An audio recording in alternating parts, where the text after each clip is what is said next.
What's up guys, welcome to Monchkinz Gaming, where we take your gaming to the next level. This is Monchkinz logging in to bring you another Dissidia Final Fantasy Opera Omnia video, and welcome back to another video guide.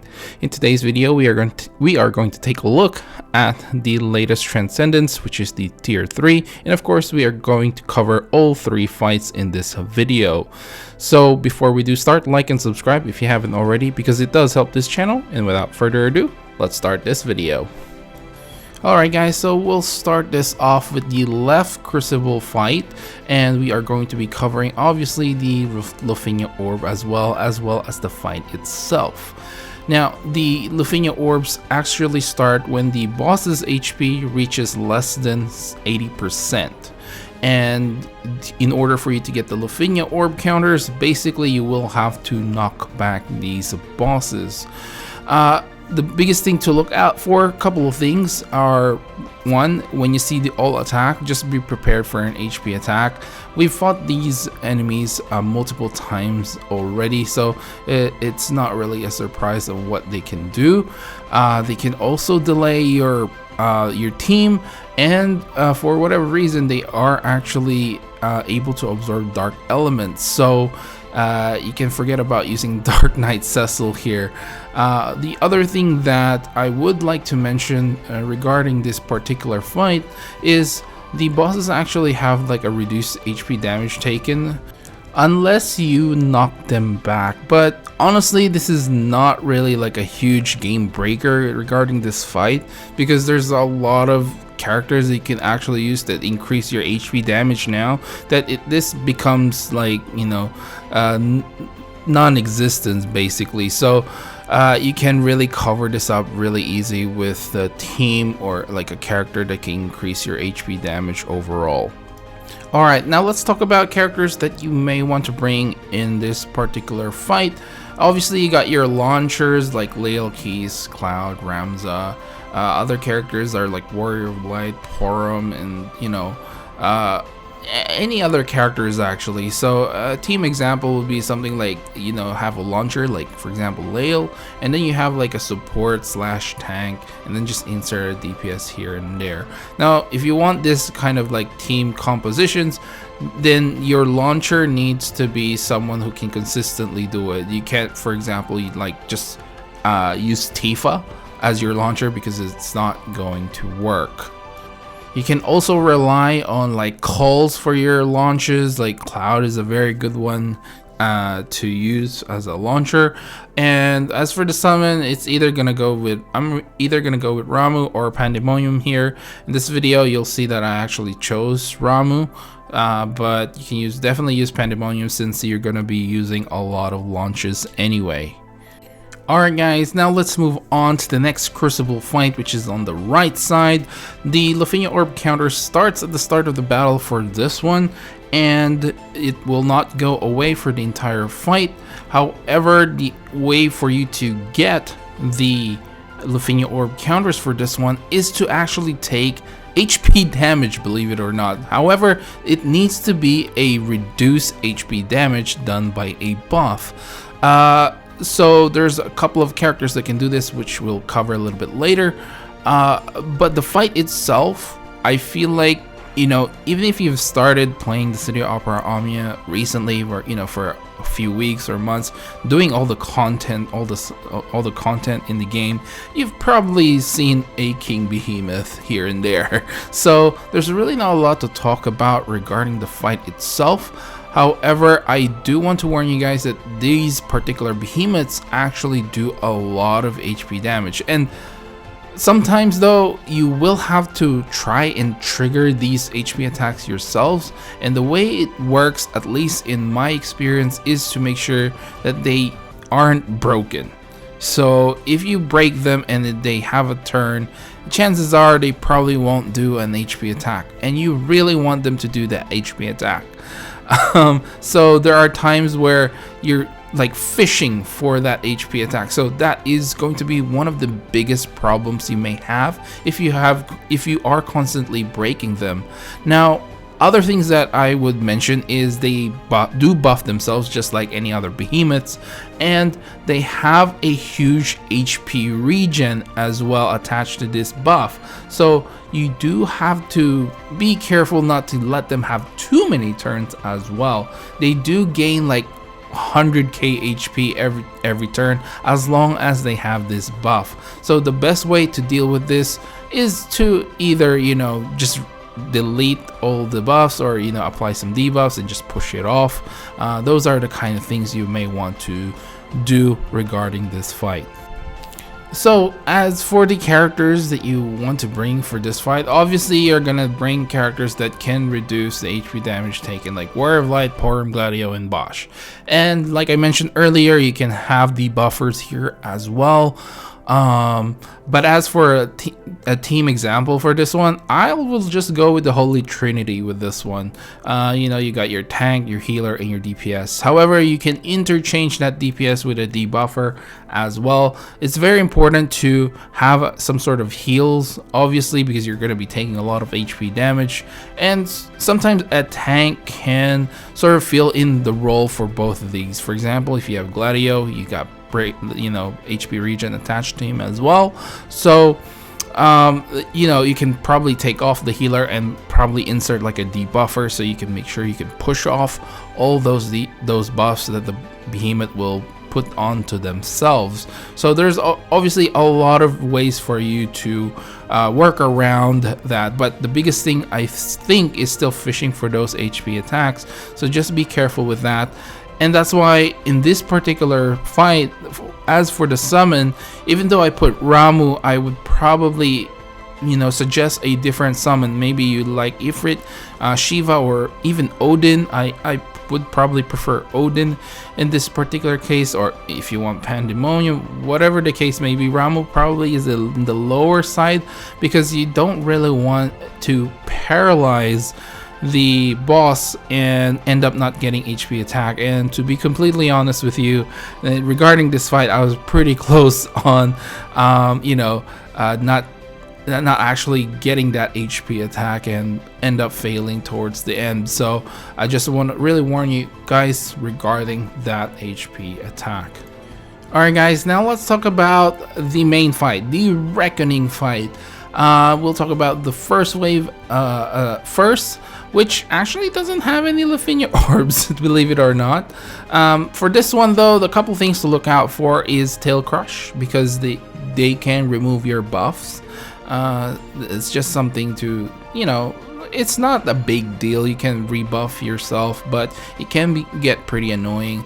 They also have AoE Brave plus HP attack, so if you see that all attack, just be, you know, especially when they charge, you know it's coming. And the biggest thing in this wave is you actually need to knock them back. Believe it or not, you need to knock them back once they hit less than 50% of their HP, because they will have like a reduced brave damage, and you need to deal over 100,000 damage on that launch in order to remove this brave damage reduction. Okay, so now let's move on to wave 2, which the Lufenia orbs start when the boss's HP reaches less than 80%. The way for you to get the Lufenia orb counter is to basically have HP regen attached to your team. Alright, so the first thing that I will warn you guys about this one is that the boss can absorb the water elements. So forget all those water elements, it's not going to work. The biggest thing though in this particular fight is when you reach less than 80% and less than 50% of their HP, because they cannot be delayed until their next turn. So basically during this state, they will basically do a big brave game and will do an AoE HP attack. It will do a ton of damage, especially if you don't have something that can, you know, protect yourself from it. And I think this is the biggest mechanic here, is to try and survive that. And obviously having HP damage reduction is the biggest thing, but you can also apply like HP silence or something along those lines so they don't actually attack you. So there are a few things. Obviously you can delay them, sorry, you can't delay them, you can paralyze them, and that way you can actually, you know, move on to the next turn. Now, as for characters that you may want to bring here, obviously you will have a few options depending on who you brought for the first 2 Crucible fights. But characters like Lael, Tifa, Cloud, Ramza, Porum, Ignis, Ashe, Warrior of Light, Gladio, Platinum Cecil, and a whole lot more is going to help you in this fight. I do suggest having a tank for this one, like insert a tank here with HP damage reduction, and that, you know, that will help you survive this particular fight. Porum obviously is a great healer as well, so you support there. And as for damage dealers, honestly, you can really just play around with that. You can use call abilities for the launches for the first wave because it only happens once. So for example, if you have, say, Lael or Cloud or even Ramza as your call ability for that, and you just make sure both enemies are less than 50%, so they triggers for both of them, and that way you can launch it, you know, one after another. You just have to make sure that you do 100,000 damage though. That is the biggest thing here. And for the summon, I would just suggest having Ramuh because you can delay the boss, you know, big brave gain plus HP attack with the paralysis, so it's a great way to actually not take that HP damage, and you know, you will have a couple more turns. And then if you are doing the paralysis technique to delay the you know, the big HP attack, then Ramuh can definitely help you there. Alright guys, so we're finally towards the end of this video, and of course I'll give you guys my final thoughts regarding the fight. Honestly speaking, this particular Transcendence isn't all that difficult to meet the requirements for the Lufenia orbs, so I didn't feel like I was, you know, kind of like very like restricted, because the way these Transcendence fight works is they try to restrict the characters that you can bring. And honestly, I didn't feel that way, although some of you might feel it on the left Crucibles because it's a knockback thing, and the knockback thing happened in the first Transcendence as well. So if you already use, like, for example, Cloud and, you know, keys on that particular fight, then, you know, you're running low on launchers, but like I said, you can use call abilities, and that doesn't restrict the characters you can use for calls, especially if you didn't pull for Lael and you already use everyone. What I do suggest is, if you did use everyone, I would probably try going back to Transcendence 1 and trying to free at least one of your dedicated launchers, and, you know, try and see if you can, you know, beat that without 2 launchers in that particular Transcendence fight. Again, unfortunately, Dark Knight Cecil is not viable in the launch for this one because they do absorb the dark element. What you can probably do is, if you ended up getting Dark Knight Cecil, and maybe use him on the first Transcendence fight instead. Other than that, I don't really feel like there's anything that really restricted me. And like I said, you know, there's a lot of options with the characters. Like on the right side, all you have to do is, you know, reduce the amount of HP damage that you take. And honestly, there's a whole bunch of characters that can do this now. And on the actual, you know, the Reckoning fight itself, it's not that hard to find like HP regions. So I honestly do feel like the fight, you know, the entire Transcendence Tier 3 isn't all that bad. I would just give it a good tick at the normal difficulty. But anyway, that is just my opinion, and this is going to be the end of this video.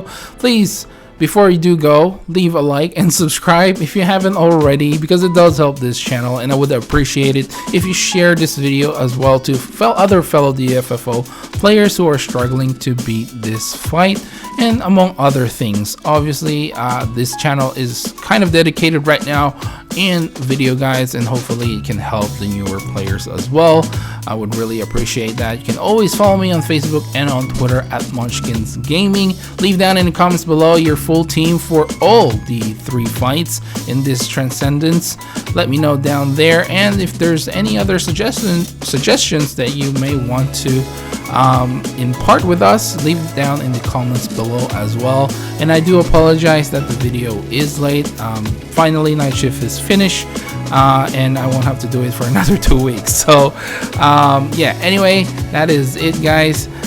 This is Monchkinz logging off. Thank you very much for watching, and I will see you guys in the next level.